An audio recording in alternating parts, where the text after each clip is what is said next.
Now this week we're looking at the issue of homelessness, and tonight we explore the difficulties that people within the LGBTQ+ community face.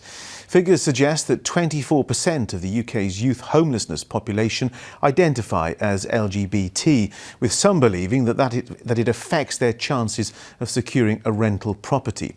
The National Residential Landlords Association says that discrimination on grounds of gender identity is unlawful and that they're currently working to develop guidance.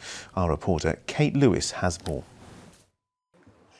Alex and Shona have been desperately looking for a property to rent since moving to Wales in June. Despite the National Residential Landlords Association saying that discrimination on grounds of gender identity is unlawful, the couple do believe they've been treated unfairly because Alex is transgender.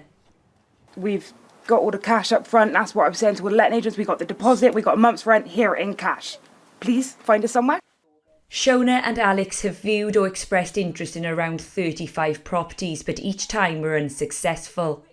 The reason given on most occasions was issues over Alex's name on his paperwork, as landlords are now legally obliged to do identity checks on tenants. But the couple strongly believe it was to do with transphobia. We was told by quite a few letting agents that it would be no problem, you've got a depot, it'd be fine, they can sort it all out. But then when it actually got to the point of the paperwork, they was like, no. It's almost like they were looking for any excuse not to go there, and they were using paperwork because it was the most obvious thing to use, because they can't use out and outright transphobia.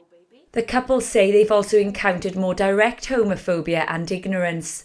But it's like that landlord we rang direct and they straight up told us over the phone on speaker that they're not going to rent to two lesbians. Yeah. I'm like, hi, I'm not a woman. Number one, not a lesbian. They also claim accessing help through local services has proved difficult. We was told that because Alex is transgender, we cannot go into a refuge because they will not see him for the gender that he is, and if they do, then he'll be in the wrong refuge. It was really complicated. They just pretty much point blank said no, wasn't it? They couldn't help. Their words were, we can't help you because there isn't a safe space for people like you. After a few weeks of living with a friend, Alex and Shona met the vice chairperson of Rhondda Pride, who offered them a roof over their head and gave Alex a job. 27 years ago, Natalie became homeless after revealing her sexuality. She is now determined to help others. It has been something that's been causing me a lot of personal distress recently, the lack of help that's available for trans and non-binary people. They want to do things right. They don't want to drop off the planet. They want to be part of society. They want to be part of the community. So someone needs to catch people a break. Without Natalie and her wife, Alex and Shona strongly believe they would have been on the streets. But finally, the couple have got the keys to their first rented house together. It starts looking forward to living now. Yeah. It's just freedom, innit? We can actually just live our lives now. The relief of having a place to call their home clear to see. Kate Lewis, ITV News, Treorchy. Well, I can now speak to Francis Beecher from the charity Llamau, which helps the homeless. Thank you for your time this evening. Firstly, the body representing landlords says discrimination is unlawful and is working on guidance, but in your experience, it's a common problem. In fact, LGBT people are disproportionately affected by youth homelessness.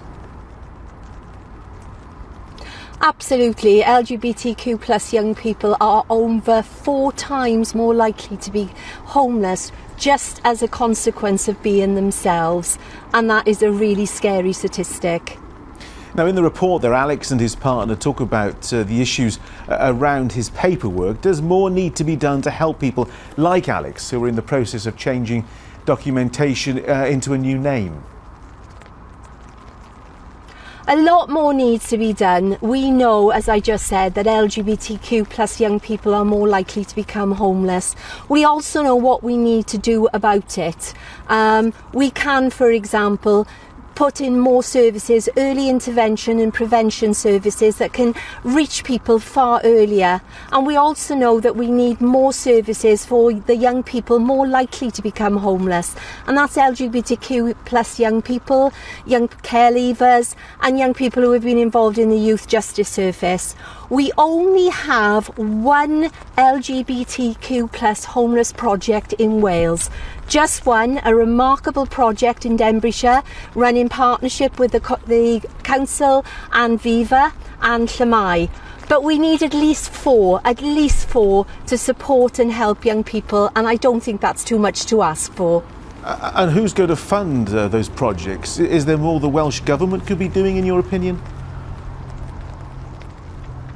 There's more that we all could be doing. The fantastic project I just talked about called Tea Pride was a result of Welsh Government innovation funding, and we welcome that. But unless we are going to risk losing another whole generation, we need more support and we need more services. LGBTQ plus young people deserve the services that they ask for. They need us all to call out homophobia and transphobia in the same way as we should be calling out racism. They all stem from bigotry and ignorance and are simply wrong, and that's a fact. OK. Frances Beecher, thank you very much indeed.